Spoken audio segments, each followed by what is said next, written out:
This game is still a wonder to many. Played between Nori and Chigorin, this game features the strength of the harmony of bishops and rooks, and without further ado, let's jump right into it. This game begins in pure Italian fashion, e4, e5. White develops f3 to attack the pawn on e5, defends it. Now this bishop to c4 move is very important as it has diverse rules. It stops d5. It can also be used by white to go knight to g5 in the future. And now white can safely play d3 and his position is looking great. Black does the same. Play d3, preparing to castle and be ahead in development. Black develops his knight, rightly so, castle. We have lead in development and we can seize the initiative from here. Black played d6, preparing to bring out his bishop to g4, and at worst, you can play bishop to e6 and trade off bishops, thereby opening the file for his rook in the long run. Bishop to g5, decides to kick away the bishop. The bishop moves back. Now it is important to note that the engine prefers either you take or you drop back to e3 and trade off bishops. Bishop to h4, still pinning the knight to the queen. Black decides to strike with g5. Now I don't really know whether white didn't think it was possible for black to play g5, or he just thought that if black plays g5, king side will be seriously weakened.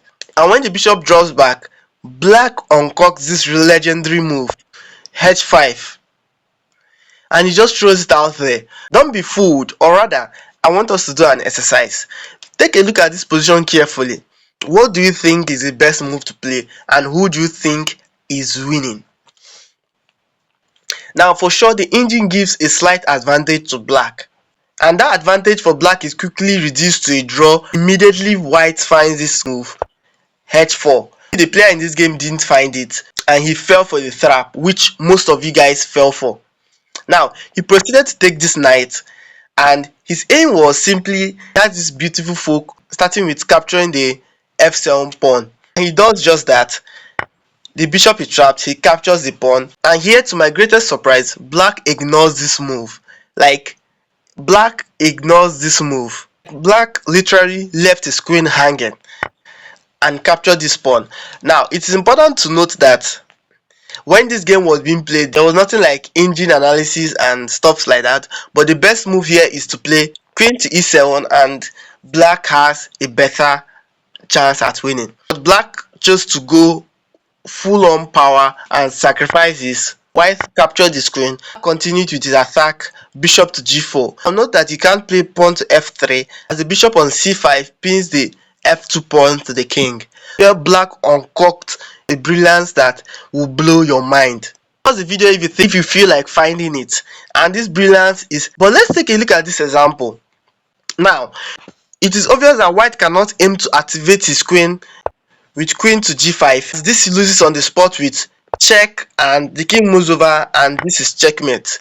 Black throws in a check with the knight. Black definitely must capture, or else, as I said earlier, this is still checkmate.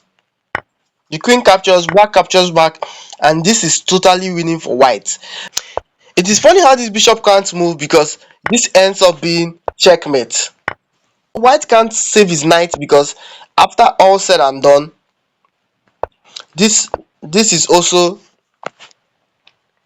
a loss of a piece. Since queen to g5 and queen to e3 didn't work out, let's try pawn to f3, and this is so far the worst variation because this comes with a discovered check. Only one square for the white king to go, and this is checkmate. Now let's go back to the best move recommended by the engine. This best move is kind of a formality as this is still mate in 7. He starts with knight to f3, he takes, and you take with your bishop, and the idea behind this move is threatening a mate. If black plays something like this, obviously this is mate. If black tries to take with the pawn, this is also mate. What black does is simple. He tries as much as possible to prolong the mate by giving checks and giving up pieces.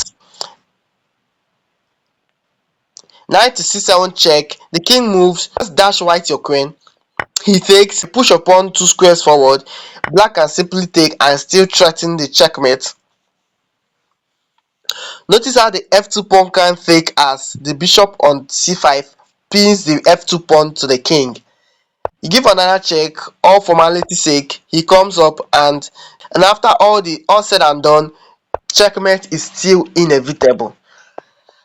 How cool is this game, guys? Let me know in the comment section. Thank you very much for watching. Please like, please share, please subscribe. See you in my next video.